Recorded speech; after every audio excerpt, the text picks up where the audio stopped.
கர்த்தருக்கு ஸ்தோத்திரம். அந்த நாளிலும் கூட கடந்து வந்திருக்கிற உங்கள் ஒவ்வொருவரையும் இயேசு கிறிஸ்துவின் நாமத்தினாலே நான் வாழ்த்துகிறேன், வரவேற்கிறேன். தேவன் தாமே உங்கள் ஒவ்வொருவரையும் உங்களுடைய குடும்பங்களையும் கர்த்தர் ஆசீர்வதிப்பாராக. அதாவது தேவனை ஆராதிக்கிறது மிகுந்த ஆசீர்வாதம். அது நம்முடைய வாழ்க்கையில் அது நன்மையானது என்பதை ஆராதிக்கிற ஜனங்கள் ஒவ்வொருவரும் உணர்ந்து கொள்ளுகிறபடியால் அவரை நன்றியோடு துதிக்கிறேன், ஸ்தோத்தரிக்கிறேன். தேவனுடைய சமூகத்திலே கடந்து வரும்போதெல்லாம் தேவன் நம்மை ஒவ்வொரு நாளும் ஆசீர்வாதமான பாதையிலே வழிநடத்தி கொண்டே வருகிறார் என்பதிலே எந்த விதமான சந்தேகமும் இல்லை. இந்த நேரத்திலும் கூட ஜபத்தோடு கூட இருப்போம். தேவ ஆவியானவர் தாமே உங்கள் ஒவ்வொருவரோடும் கர்த்தர் பேசுவாராக. முதலாவதாக நாம் வாசிக்க கேட்டதான 122வது சங்கீதத்திலே 1வது வசனத்தை ஒரு வாசியுங்கள்.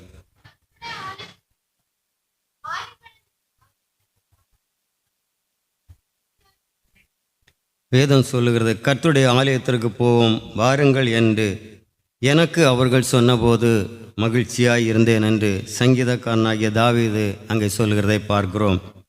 கர்த்தருடைய ஆலயத்திற்கு போவோம் வாருங்கள் என்று எனக்கு அவர்கள் சொன்னபோது மகிழ்ச்சியாய் இருந்தேன். அதாவது தேவனுடைய சமூகத்திலே தேவனை ஆராதிக்கிற ஜனங்களுடைய வாழ்க்கையிலே, தேவனிடத்தின் நன்மைகளை அனுதினமும் சுதந்திரிக்கிறவருடைய வாழ்க்கையிலே ஆராதனை என்பதிலே அலட்சியம் காட்ட மாட்டார்கள். மிகுந்த சந்தோஷமாய் தேவனுடைய சமூகத்தில் கடந்து வருவார்கள். அதுதான் தேவ சமூகத்தில் ஆராதிக்கிற பிள்ளையுடைய வாழ்க்கையிலே தேவன் தருகிற அந்த ஆவியின் கனியும் உற்சாகமும் அதுதான். அது இல்லாவிட்டால் நாம் அநேக நேரங்களிலே ஆராதனையை விட மற்றுள்ள காரியங்களுக்கு முக்கியத்துவம் கொடுக்கும்போது நம்முடைய வாழ்க்கையிலே ஆசீர்வாதங்களை நாம் தடைபட்டு கொண்டு போகிறோம். அதனால் ஆராதனைக்கு வருகிறதுனாலே மிகுந்த சந்தோஷம் உண்டு, அதனாலே நமக்கு நன்மைகள் உண்டு.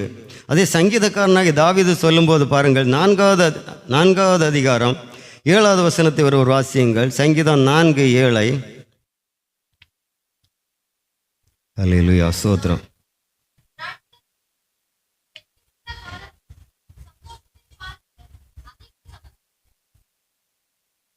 அங்கே சங்கீதக்காரனாகி தாவீது சொல்லுகிறான், அவர்களுக்கு தானியமும் திராட்சை ரசமும் பெருகி இருக்கும் காலத்தின் சந்தோஷத்தை பார்க்கலும் அதிக சந்தோஷத்தை என் இருதயத்திலே தந்தார் என்று சொல்லி, இன்றைக்கு அநேகருடைய வாழ்க்கையிலே அந்த சமாதானம் இல்லாதபடி அலைந்து கொண்டிருக்கிறார்கள். நாம் பெற்றுக்கொண்ட சமாதானத்தை, தேவனுடைய சமாதானத்தை பெற்றுக்கொண்ட ஒவ்வொருவரும் நாம் பாக்கியவான்கள். அது எப்படி என்று சொன்னால், அவர் உள்ளத்துக்குள்ளே, அதாவது உலக பிரகாரமான எல்லா ஆசீர்வாதங்கள் இருக்கிறதை பார்க்கலாம் நமக்கு உள்ளுக்குள்ளே தேவனுடைய ஆவியானவர் ஒவ்வொரு நேரமும் நம்மை சமாதானத்தோடு சந்தோஷத்தோடு நடத்துகிறார். அதுதான் வேதம் சொல்கிறது, அவர்களுக்கு தானியமும் திராட்சை ரசமும் பெருகி இருக்கும் காலத்தின் சந்தோஷத்தை பார்க்கலும் அதிக சந்தோஷத்தை என் இருதயத்திலே தருகிறார் என்று சொல்லி அங்கே சங்கீதக்காரனாகி தாவீது சொல்லுகிறான். அவ்வளவாக தேவனுடைய சமூகத்திலே தேவனை ஆராதிக்கிற பிள்ளைகளுடைய வாழ்க்கையிலே தேவன் குறைவுகளை நீக்குகிறவர், வியாதிகளை மாற்றுகிறவர், பலவீனங்களை நீக்கி நம்மை சுகப்படுத்துகிற தெய்வம். வேதத்தில் ஒவ்வொரு வசனங்களும் அதன்படி நமக்கு வாக்குத்தத்தங்களாக கொடுக்கப்பட்டிருக்கிறது. அது நம்முடைய வாழ்க்கையிலே நிறைவேறும். அவரை ஆராதிக்கிற ஒவ்வொரு வாழ்க்கையிலும் நன்மைகள் பெருகி கொண்டே இருக்கும்.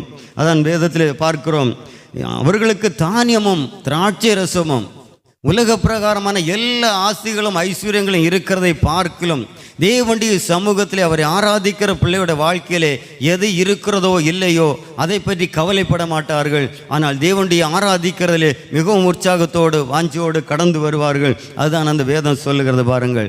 அவ்விதமாகத்தான் சங்கீதக்காரன் ஒவ்வொரு காரியத்திலும் அவன் முதலாவது அந்த சங்கீதம் தொடங்கும் போதே அவன் உற்சாகமாக பாடிக்கொண்டே தொடங்குகிறான். அவன் முடிவு வரையிலும் அவனுடைய சங்கீதத்தை வாசிக்க அவன் கடந்து போன பாதைகளை நாம் நோக்கி பார்க்கிற வேளையிலே எவ்வளவு நெருக்கங்கள், எவ்வளவு இக்கட்டான சூழ்நிலைகள், மகன் மூலமாக எவ்வளவோ நெருக்கங்கள் வந்த போதிலும் ஒன்றிலும் தேவன் அதை ஒப்புக்கொடாதபடி திரும்பவும் அவனை ராஜாவாக அவனை வைத்து அவனை ஆசீர்வதிக்கிறதை பார்க்கிறோம். அதுபோல தான் தேவனை ஆராதிக்கிற ஒவ்வொருடைய வாழ்க்கையிலும் நமக்கு நினைக்கலாம், நமக்கு ஒன்றும் இல்லை என்று நினைக்கலாம், நாளைய காரியம் என்ன என்று நினைக்கலாம். ஆனால் எல்லாவற்றிலும் தேவன் நம்மோடு கூட இருக்கிறவர்.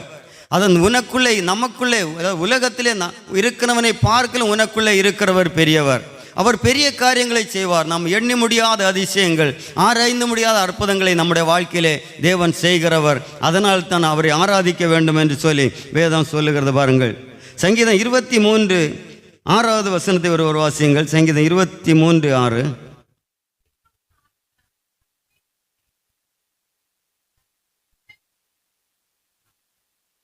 பாருங்கள், என் ஜீவனுள்ள நாளெல்லாம் நன்மையும் கிருபையும் என்னை தொடரும். அதோ என் ஜீவனுள்ள நாளெல்லாம் நன்மையும் கிருபையும் என்னை தொடர வேண்டுமானால் நான் தேவனை ஆராதிக்கிறவராய் இருக்க வேண்டும். மனமகிழ்ச்சியோடு கூட அவருடைய சமூகத்தில் கடந்து வருகிறவனாய் இருக்க வேண்டும். ஏதோ கடந்து வந்து துக்கத்தோடு அல்ல, அல்லாவிட்டால் ஏன் வரவில்லை என்று கேட்பார்கள் என்று அந்த எண்ணத்தோடு அல்ல.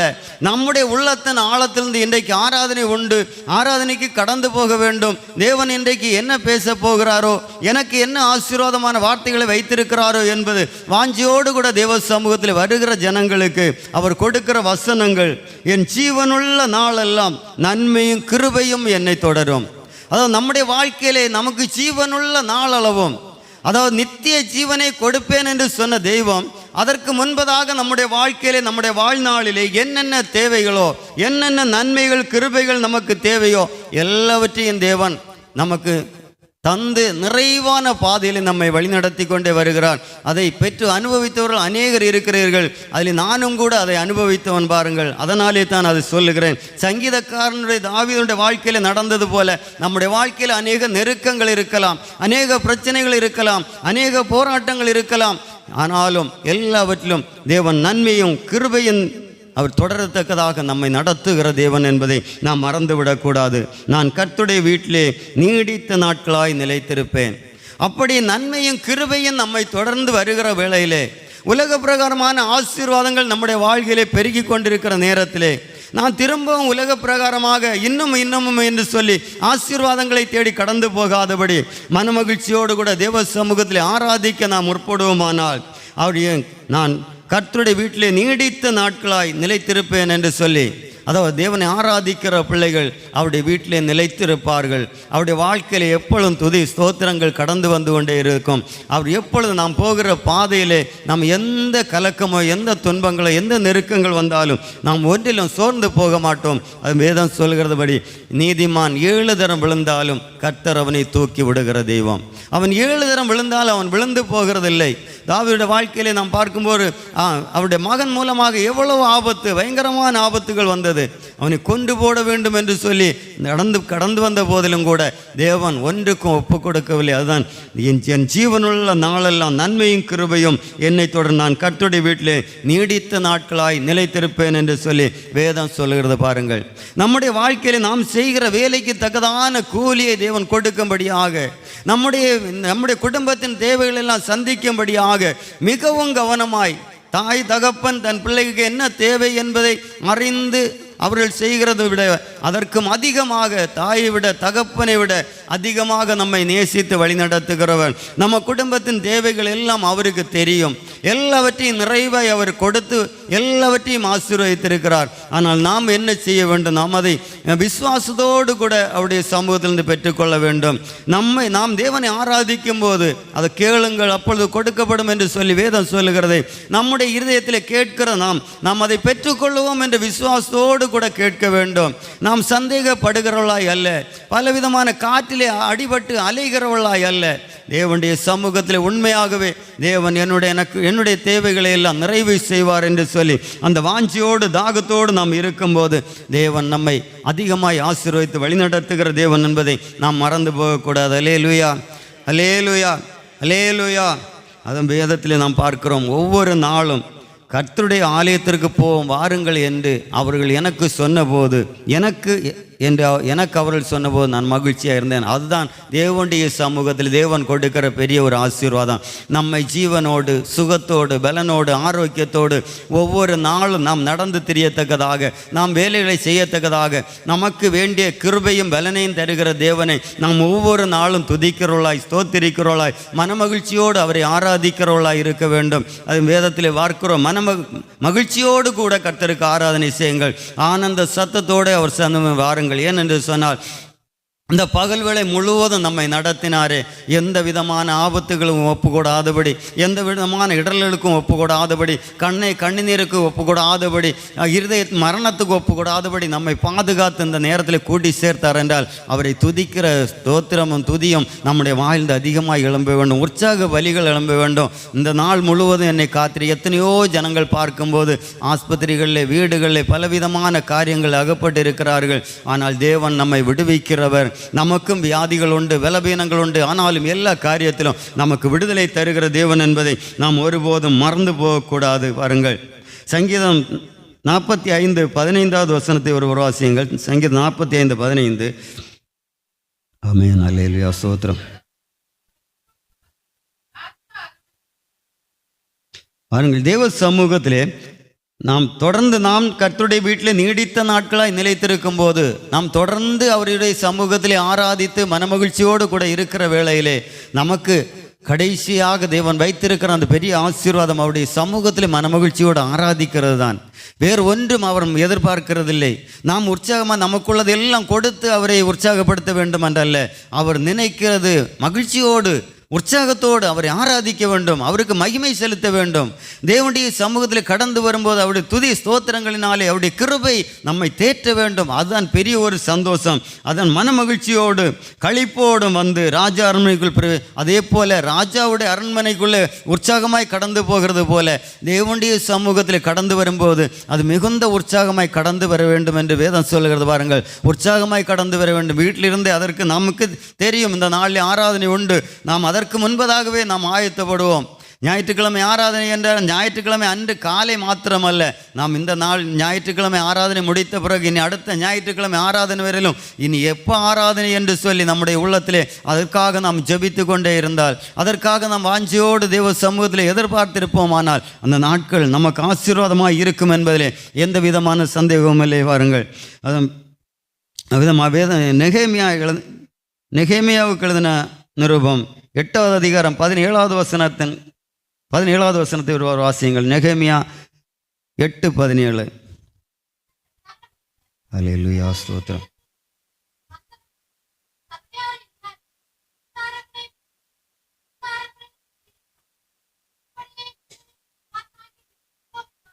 அல்லேலூயா, ஸ்தோத்திரம்.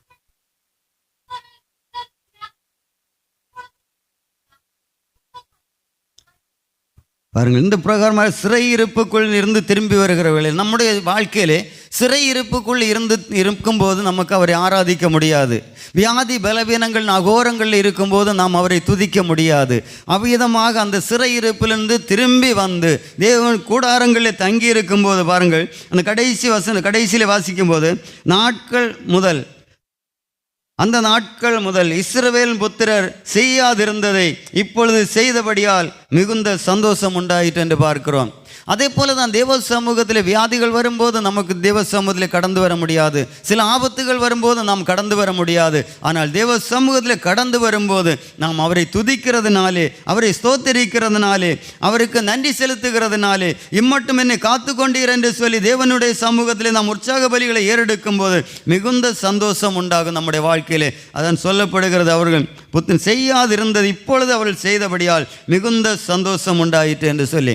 அப்படிதான் தேவ ஜனமே, தேவ சமூகத்திலே கடந்து வரும்போதெல்லாம் தேவனை ஆராதித்து மகிமைப்படுத்துகிறவர்களாக இருக்க வேண்டும். அதைத்தான் வேதம் சொல்லுகிறது. அவ்விதமாக தேவன் அதைத்தான் விரும்புகிறார். நம்மை இங்கே கொண்டு வந்தது ஏதோ நாம் தேவ சமூகத்திலே வந்தது மௌனமாய் இருந்து மௌனமாய் ஆராதித்து கடந்து போவதல்ல. நாளுக்கு நாள் நாம் வளர வேண்டும் என்று சொல்லி நாம் தேவ சமூகத்திலே நமக்கு உலக பிரகாரமான நாம் பார்க்கும்போது நாம் வேலைக்கு கடந்து போகிறோம்.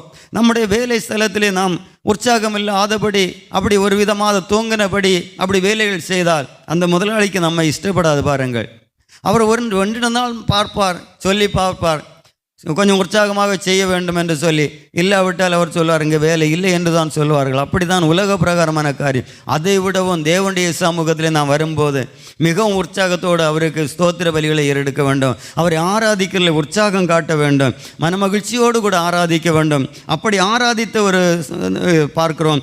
அப்போஸ்தலர் நடவடிக்கைகள் 2வது அதிகாரம் 46-47 வசனத்தை வாசியுங்கள். அப்போஸ்தலர் 2:46-47.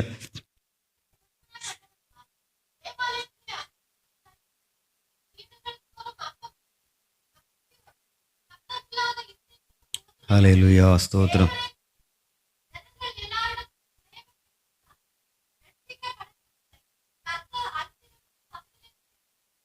பாருங்கள், அவர்கள் தேவ சமூகத்தில் வரும்போது அவர் ஒருமனப்பட்டவர்களாய் முதலாவதாக தேவ சமூகத்திலே நாம் உற்சாகத்தோடு மனமகிழ்ச்சியோடு கடந்து வர வேண்டும். அவருக்கு துதி ஸ்தோத்திரங்களை ஏறெடுக்க வேண்டும். அதுக்கு பிறகு நாம் பார்க்கும்போது அவர்கள் ஒரு மனப்பட்டவர்களாய் தேவாலயத்திலே அனுதினமும் தரித்திருந்து ஒரு மனம் உள்ளவர்களாய், நாம் பலவிதமான சிந்தனை உள்ளவர்களாக அல்ல. வேதம் சொல்லுகிறது, நம்ம அடிக்கடி சொல்லி வேதத்தில் நம்ம ஜெபத்திலே சொல்லி ஜெபிக்கிறோம், 2 பேர் என் நாமத்தினால் எதை கேட்டாலும் அவர் குமாரன் நாமம் மகிமையடைய தருவேன், எதை கேட்டாலும் செய்வேன் என்று சொன்னவர். நாம் இவ்வளவு ஜனங்கள் நாம் வந்து கடந்து வந்திருக்கிறோம். தேவ சமூகத்தில் நாம் ஒரு மனதோடு கேட்கும்போது அதன் வேதம் சொல்லுங்க, ஒரு மனம் எங்கேயோ அங்கே விடுதலை உண்டு, ஒரு மனம் ஒற்றுமை எங்கே உண்டோ அங்கே விடுதலை உண்டு, அங்கே சமாதானம் உண்டு, அங்கே சந்தோஷம் உண்டு. அதுபோல் நம்முடைய வாழ்க்கையிலே நாம் ஒரு மனப்பட்டவர்களாய் தேவாலயத்தில் அன்னதினமும் தரித்திருந்து, அதாவது அன்னதினமும் தேவ சமூகத்தில் நாம் கடந்து வருகிற வேளையிலே நாம் ஒரு மனம் உள்ளவர்களாய் எப்படி ஆகிலும் தேவனை மகிமைப்படுத்தி தேவனிடத்திலிருந்து நன்மைகளை, தேவனிடத்திலிருந்து ஆசீர்வாதங்களை, தேவன் சொன்னார், நான் உன்னை வாலாக்காமல் தலையாக்குவேன் என்று சொன்னார், நீ கீழாகாமல் மேலாகுவாய் என்று வேதவசனம் சொல்லுகிறது. அந்த விதமாக நம்மை அவ்விதமாய் தேவன் நம்மை நடத்துவார்.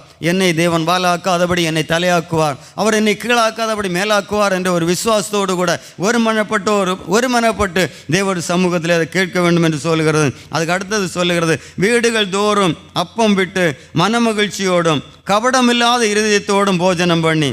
அவர் வீடுகள் தோறும் அப்பம் விட்டு, நம்முடைய வீடுகள் தோறும், அதாவது அநேக நாட்களாக நம்ம இந்த செவ்வாய்க்கிழமை தோறும் நாம் ஜெபித்து கொண்டே வருகிறோம். இதுவரையிலும் ஜெபிக்காத வீடுகள் இன்னும் அநேகம் இருக்கிறது. ஜெபித்த வீடுகள் தான் ஜெபிக்கிறார்கள், மற்ற வீடுகளிலே அது ஏனோ ஏனென்று தெரியவில்லை. ஆனால் தேவனுடைய சமூகத்திலே தேவனுடைய பிள்ளைகள் கடந்து வந்து ஜெபிக்கிற வேளையிலே அது அந்த குடும்பத்துக்கு அது ஆசீர்வாதமாக மாறும், அந்த குடும்பத்துக்கு அது நன்மையாக மாறும். அது வரும் காலங்களில் அந்த பிள்ளைகள் கூட தேவ சமூகத்தில் வளருவார்கள் என்பதிலே எந்த விதமான சந்தேகம். அதையும் வீடுகள் தோறும் அப்பம் விட்டு மகிழ்ச்சியோடும் கபடமில்லாத இருதயத்தோடும் போஜனம் பண்ணி, கபடமில்லாத இருதயத்தோடும் போஜனம் பண்ணி தேவனை துதித்து ஜனங்கள் எல்லோரிடத்திலும் தயை பெற்றிருந்தார்கள் என்று பார்க்கிறோம். அவ்விதமாகத்தான் தேவன் நம்முடைய தேசத்திலே நாம் கடந்து போகிற இடங்களிலே தேவ ஜனங்கள் இடத்திலே நாம் தயை பெற்றவர்களாய் இருக்க வேண்டும். அவ்விதமாய் நம்முடைய வாழ்க்கை மாற வேண்டும். அதை தேவன் விரும்புகிறார். அதுதான் தேவனை துதித்து ஜனங்கள் எல்லோரிடத்திலும் தயை பெற்றிருந்தார்கள். ரட்சிக்கப்படுகிறவர்களை, அதாவது ஒவ்வொரு நாளும் நாம் இன்றைக்கு ரட்சிக்கப்படுகிறவர்களை இன்றைக்கே தேவன் அந்த அவருடைய சபையிலே சேர்த்து கொண்டு வந்தார். அவ்விதமாகத்தான் சொல்லப்படுகிற ஒவ்வொரு நாளும் எத்தனையோ வருஷங்களுக்கு முன்பதாக ரட்சிக்கப்பட்ட ஜனங்களும் அவருடைய சபையின் அங்கங்களாக, அவர் சபை என்று சொல்லும்போது அவர் கட்டி எழுப்பி கொண்டே இருக்கிறார். அவருடைய ஒரு சபையாக அவருடைய வருகை மட்டும் அந்த எத்தனை ஜனங்கள் ரட்சிக்கப்பட்டாலும் அவர்களை சபையிலே சேர்த்து கொண்டு வந்தார் என்று பார்க்கிறோம். அவ்விதமாகத்தான் நாம் அவ்விதமாக தேவனுடைய சமூகத்தில் வரும்போது நாம் ஒரு மனப்பட்டவர்களாய் தேவாலயத்தில் அன்னதினமும் தரித்திருந்து வீடுகள் தோறும் அப்பம் விட்டு மகிழ்ச்சியோடும் கபடமில்லாத இருதயத்தோடும் போஜனம் பண்ணி என்று சொன்னால் நம்முடைய இருதயம் நமக்கு தேவனுக்கு தெரியும். நம்முடைய இருதயத்தில் என்ன இருக்கிறது, நாம் என்ன பேச போகிறோம் எல்லாவற்றையும் தேவன் அறிவார். அது இருதயத்தில் சுத்தம் உள்ளவன் பாக்கியவான் என்று வேதம் சொல்லுகிறது. பாருங்கள், எந்த விதத்திலும் நம்முடைய இருதயம் எப்பொழுதும் சுத்தமாக இருக்க வேண்டும். மற்றவர்களுக்கு நாம், அதாவது அடிக்கடி நாம் சொல்லி ஜெபிக்கிறோமே, நிருபங்களாக நம்மளை பார்க்கிறவர்கள் தேவனை பார்க்கும்படியாக நாம் வெளியரங்கமாக இருக்க வேண்டும் என்று வேதம் சொல்கிறது. அதுபோல தான் பாருங்கள், கபடமில்லாத இருதயத்தோடு போஜனம் பண்ணி தேவனை துதித்து ஜனங்கள் எல்லாரிடத்திலும் தயை பெற்று ரட்சிக்கப்படுகிறவர்களை அன்னுதினமும் சபையிலே சேர்த்து கொண்டு வந்தார்கள் என்று அதே போல நம்முடைய வாழ்க்கையிலும் ஒவ்வொருவரும் அந்த ரட்சிப்பின் சந்தோஷத்தை பெற்றுக்கொண்டு தேவனுடைய சமூகத்திலே மனமகிழ்ச்சியை வாழும்படியாகத்தான் தேவன் இந்த வசனங்களை நமக்கு கொடுக்கிறார். அதிலே நாம் உற்சாகம் கொள்ளும்படியாக தேவன் இன்னமும் நம்மை ஆசீர்வதிப்பார். அதாவது ஒவ்வொரு நாளும் தேவ சமூகத்திலே நாம் கடந்து வருகிற வேளையிலே தெய்வ பயத்தோடு நாம் ஒவ்வொரு நாளும் நாம் நினைக்கிறோம், நாம் பல வருடங்களுக்கு முன்பதாக நாம் ரட்சிக்கப்பட்டிருந்தாலும் நம்முடைய வாழ்க்கையிலே அதிகமாய் தேவனுடைய சமூகத்திலே கடந்து வந்து தேவனை ஆராதித்து தேவனை மகிமைப்படுத்தி அவருடைய சமூகத்தில் ஜெபித்து அவருடைய சமூகத்தில் சாட்சி சொல்லி மற்றவரிடத்திலே நம்முடைய அந்த ரட்சிப்பின் வசனங்களை சொல்லி வரும்போது நம்முடைய வாழ்க்கையிலே, நம்முடைய உள்ளத்திலே, நம்முடைய இருதயத்திலே நம்ம பல காரியங்கள் நம்மை விட்டு கொஞ்சம் கொஞ்சமாக அகன்று போய்கொண்டே இருக்கும். அவ்வளவாய் தேவ ஆவியானவர் நம்மை உற்சாகப்படுத்தி கொண்டே இருப்பார். அது உங்கள் எல்லாரும் அதற்குள்ளே பிரவேசித்து அதிலே கடந்து வருகிற ஒவ்வொருவருக்கும் அது தெரியும். ஜெபிக்கிறவர்களுக்கு இன்னும் அதிகமாக ஜெபிக்க வேண்டும் என்ற ஒரு வாஞ்சை இருக்கும். வேதம் வாசிக்கிறவர்களுக்கு இன்னும் வாசிக்க வேண்டும், இன்னும் பாடுகிறவர்களுக்கு இன்னும் பாட வேண்டும். அவதான் தேவனுடைய சமூகத்தில் நாம் வளருகிறது. அனுதினமும் அப்படி வளரும்படியாகத்தான் தேவன் நம்மை அழைத்திருக்கிறார். அவ்விதமாக தேவன் ஒவ்வொரு நாளும் நம்மை வழிநடத்தி கொண்டிருக்கிறார்.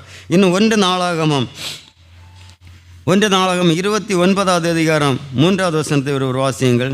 1 நாளாகமம் 29:3. ஹல்லேலூயா, ஸ்தோத்திரம் ஆண்டவரே. ஆமென், ஸ்தோத்திரம்.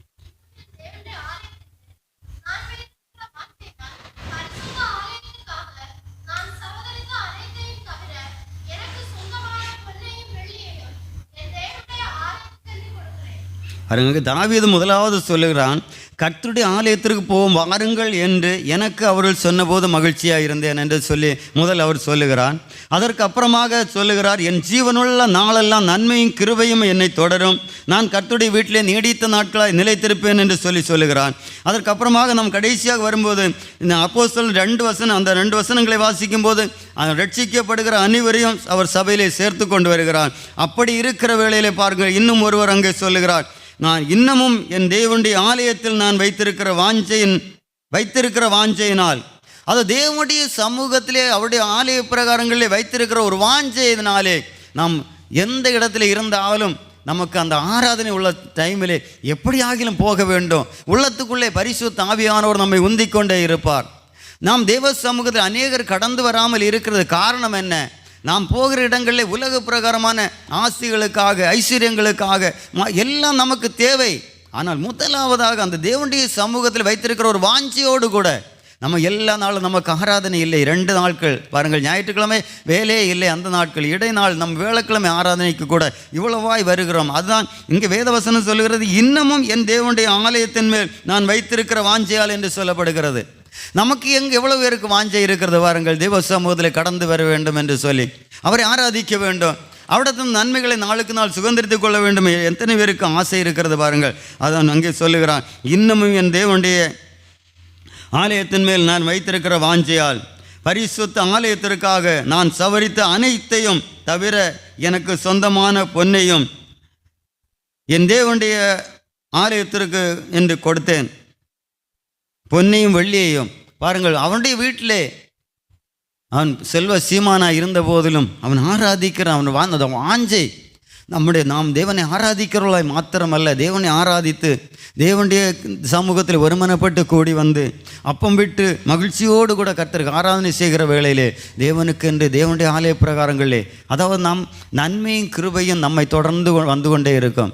நாம் வேலை செய்கிற பணம் வீணாக எந்த காரணம் கொண்டும் போகாது பாருங்கள். அவ்விதமாய் நமக்கு அதை ஆசீர்வதித்து தருவார். தேவனுடைய சமூகத்திலே நாம் வேலை செய்கிற பணம் வீணாக போகாது. உன் கைகள் பிரயாசத்தை நீ சாப்பிட உனக்கு பாக்கியம் நன்மை உண்டாயிருக்கும். தேவன் அவ்விதமாய்த்தான் நம்மை ஆசீர்வதிக்கிற தெய்வம். ஒருபோதும் அது வீணான செலவுக்கு போகாது பாருங்கள். நம்முடைய வேலை செய்கிற பணம் நமக்கு ஆசீர்வாதமாய் அமையும். அது அப்படி இருக்கிற வேளையிலே நம்முடைய வீட்டிலே ஆஸ்தியும் ஐஸ்வர்யம் பெருகிக்கொண்டே இருக்கும் தேவ சமூகத்தில் வரும்போது. அப்படி இருக்கிற வேளையிலே தான் அதற்கு ஆலய பிரகாரங்களிலே ஆலயத்தின் தேவைகளுக்காக பொன்னையும் வெள்ளியையும் தேவனுடைய ஆலயத்துக்கு என்று கொடுத்தேன் என்று சொல்லி வேதம் சொல்லுகிறது பாருங்கள். அவ்விதமாக தேவனுடைய சமூகத்திலே நாம் முதலாவதாக ஆராதிக்க கடந்து வரும்போது தேவ சமூகத்திலே நாம் வாஞ்சியோடு தாகத்தோடு கடந்து வர வேண்டும். அப்படி வருகிற வேளையிலே நம்ம ஆசீர்வதிக்கப்படுவோம். ஆசீர்வதிக்கப்படுகிற வேளையிலே தேவனுடைய ஆலயத்துக்கென்றும் நாம் கொடுக்கிறவர்களாய் உற்சாகமாய் கொடுக்கிறவர்களாய் நாம் மாறுவோம். நாம் யாரும் சொல்லி அல்ல, நம்முடைய உள்ளத்திலே தேவ ஆவியானவர் பேசுவார். இன்ன காரியங்கள் இருக்கிறது கொடுங்கள் என்று சொல்லி நம்முடைய மனதின் உற்சாகத்தோடு இவ்வளவாய் கொடுத்து தாங்கித்தான் இந்த ஆலயம் இவ்வளவாய் வளர்ந்திருக்கிறோம். நம்மும் அதுபோல வளர்ந்து கொண்டே இருப்போம். தேவனுக்கு கொடுத்தவர்கள் ஒருபோதும் அவர்கள் வெட்கப்படுகிறதில்லை. அவரை ஆராதிக்கிற ஜனங்கள் வெட்கப்படுகிறதில்லை. அவருடைய சமூகத்தில் கடந்து வருகிற ஒவ்வொருவரையும் தேவன் காண்கிறவர், விசாரிக்கிறவர், வழிநடத்துகிறவர் என்பதை நாம் அறிந்து கொள்ள வேண்டும். இன்னும் சங்கீதம் 27:4 வசனம், சங்கீதம் 27:4.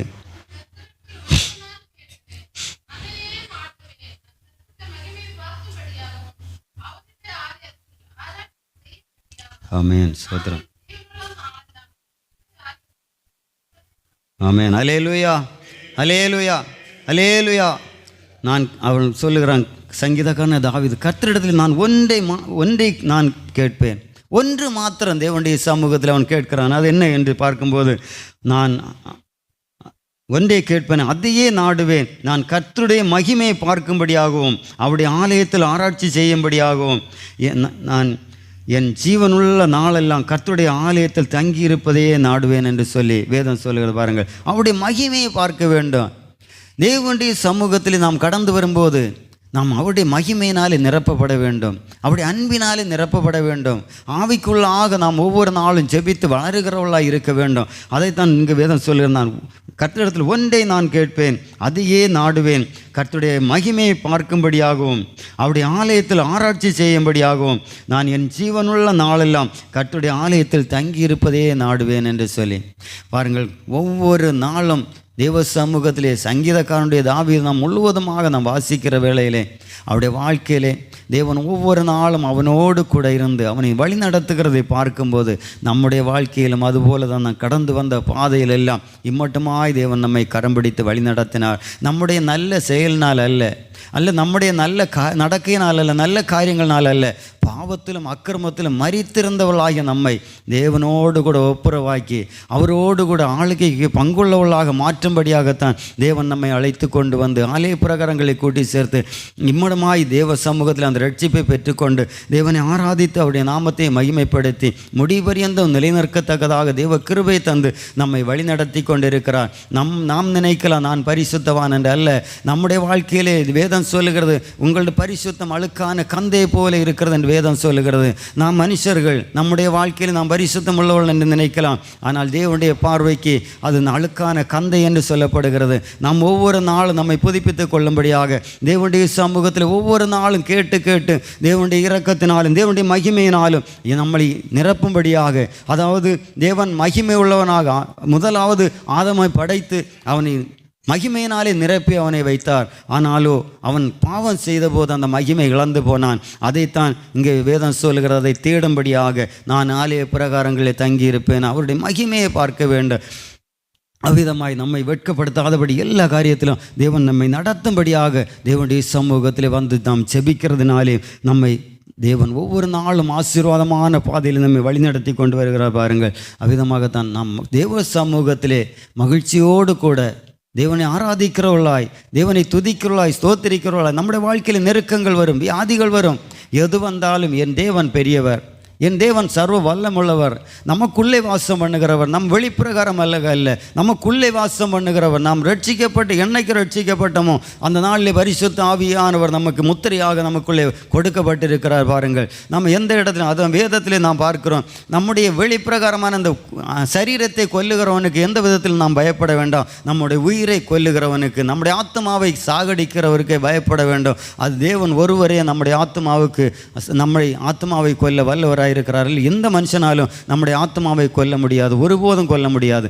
அதுதான் வேதத்திலே நமக்குள்ளதாக அவர் வந்து இருக்கிறார். அவர் பெரியவர், அவர் பெரிய காரியங்களை செய்து கொண்டே இருப்பார். நம்முடைய வாழ்க்கையில் எல்லா காரியத்திலும் தேவன் நமக்கு முன் மாதிரியாக வைத்து போனது போல நாமும் அவருடைய சீசர்களாக அவரை பின்பற்றி நடக்கிறவர்களாக அவருக்கு உத்தம சாட்சிகளாய் வாழ வேண்டும் என்பது தேவன் விரும்புகிறார்.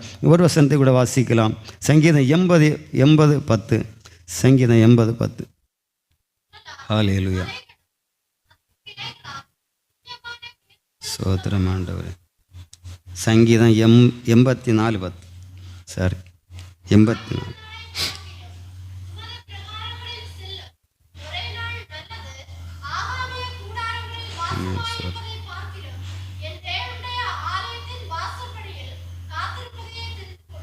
அங்கே சங்கீதக்காரன் சொல்லுகிறான், 1000 நாளை பார்க்கலும் உமது பிரகாரங்கள் செல்லும் ஒரே நாள் நல்லது. நம்முடைய வாழ்க்கையிலே நம் வெளிப்பிரகாரமாக இருக்கிற 1000 நாளை பார்க்கலாம் அவருடைய சமூகத்தில் கடந்து போகிற அந்த ஒரு மணி நேரம் அல்ல, ஒரு நாள் அல்லவட்ட 1.5 மணி நேரம், அது மிகவும் அது 1000 நாளை பார்க்கலாம் உமது பிரகாரங்கள் செல்லும் ஒரே நாள் நல்லது என்று சொல்லி சங்கீதக்காரனை தாவீது கண்டுகொள்கிறான். பாருங்கள், அங்கே அதான் இருதயத்தின் நிறைவு, அங்கே மனமகிழ்ச்சியோடு ஆராதிக்கிறது. தேவ சமூகத்தில் நாம் கடந்து வருகிறதுனாலே நாம் பெற்றுக்கொண்டுகிற நன்மைகள் நாம் எத்தனை என்பதை ஒவ்வொரு நாளும் உணர்ந்து பார்க்க வேண்டும். நம்முடைய வாழ்க்கையில் நம்முடைய பலத்தினால் அல்ல, தேவ கிருபையினாலே தேவனுடைய கரத்தினாலே நாம் காக்கப்பட்டு ஒவ்வொரு நாளும் அதற்கு வேண்டிய கிருபையும் பலனையும் தருகிறார். அப்படித்தான் நாம் வளர்ந்து கொண்டிருக்கிறோம். அல்லாவிட்டால் நம்முடைய பலத்தினால் அல்ல, நம்முடைய பராக்கிரமத்தினால் அல்ல. நாம் எப்பொழுது ஒரு சிறு தலைவலி வந்தால் கூட நம்மால் தாங்கிக் கொள்ள முடியாது. ஆனால் அந்த இடத்துல தேவனுடைய கிருபை நம்மை தாங்குமானால் தேவ சமூகத்தில் கடந்து வரும். அது 1000 நாளை பார்க்கலும் உமது பிரகாரங்கள் செல்லும் ஒரே நாள் நல்லது.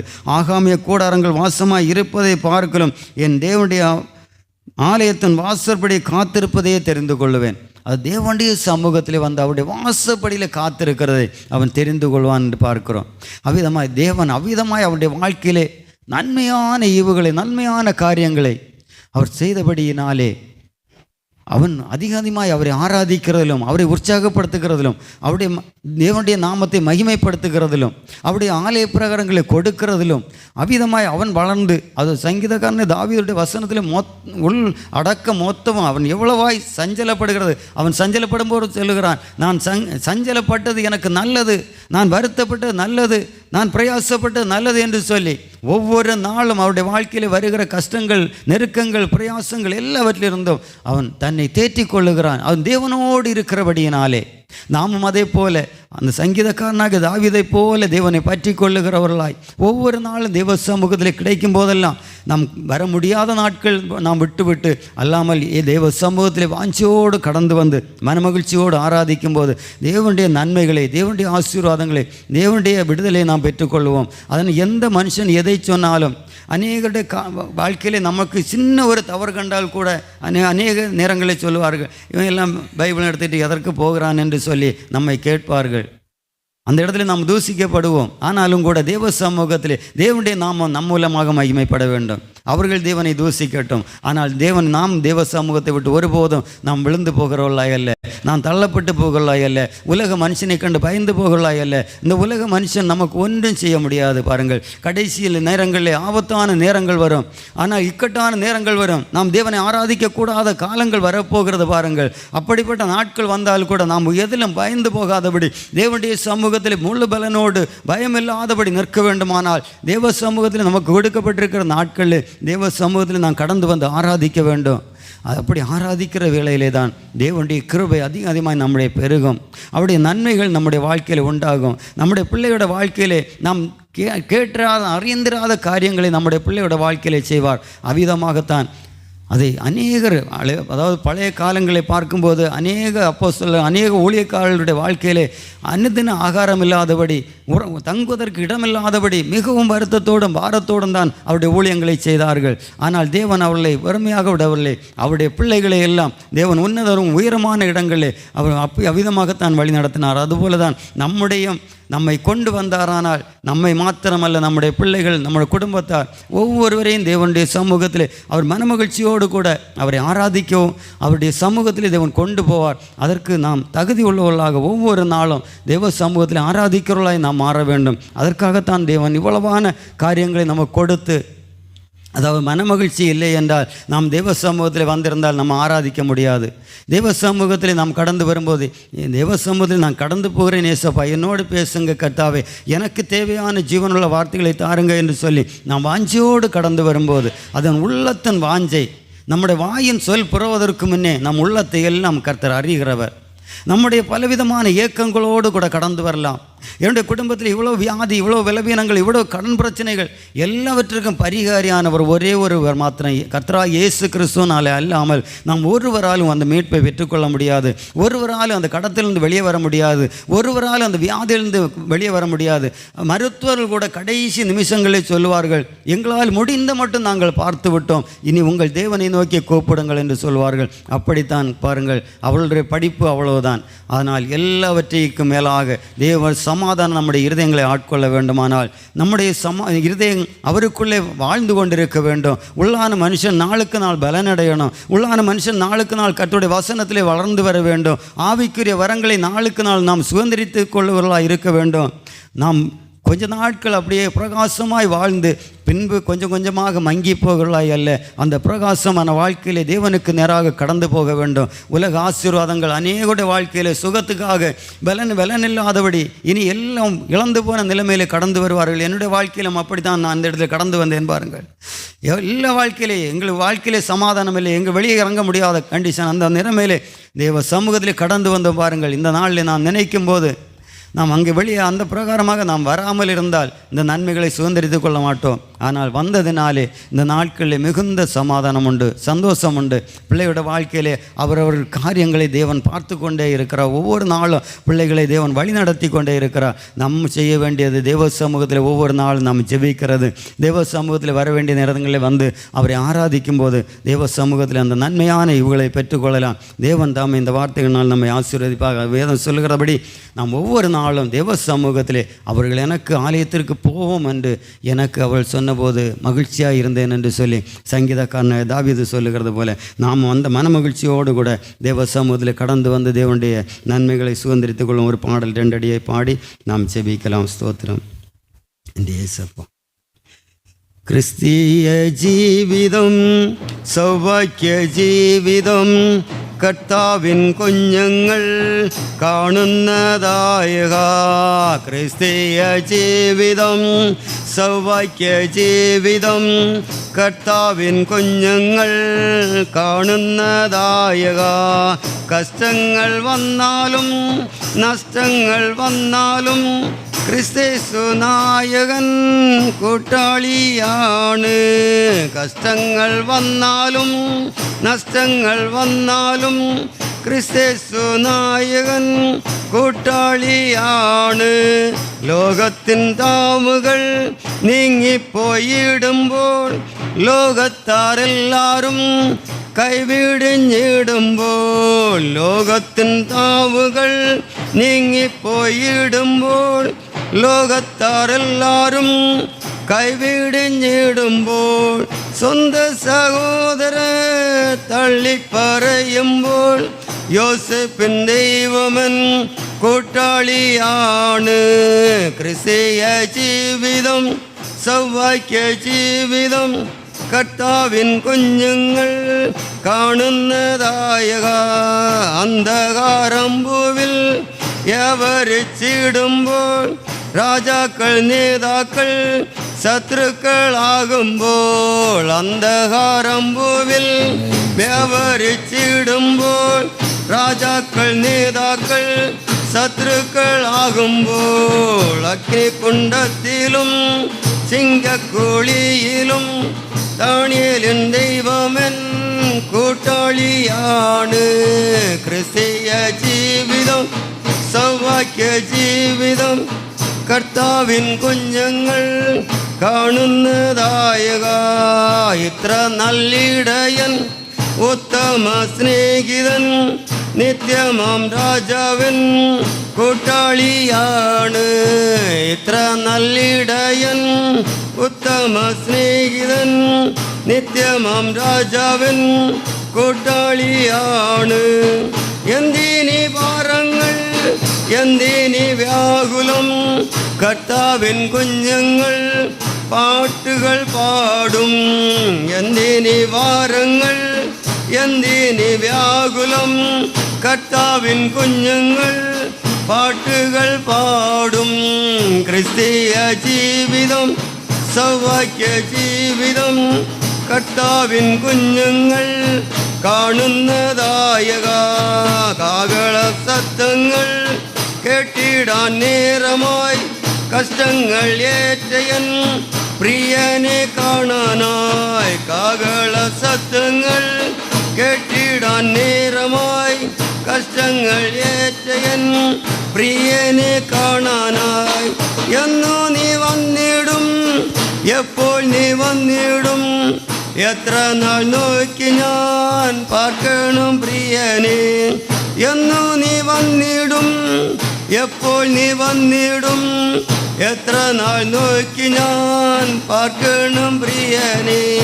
ക്രിസ്തീയ ജീവിതം സൗഭാഗ്യ ജീവിതം കർത്താവിൻ കുഞ്ഞുങ്ങൾ കാണുന്നതായ ക്രിസ്തീയ ജീവിതം സൗഭാഗ്യ ജീവിതം കർത്താവിൻ കുഞ്ഞുങ്ങൾ കാണുന്നതായ.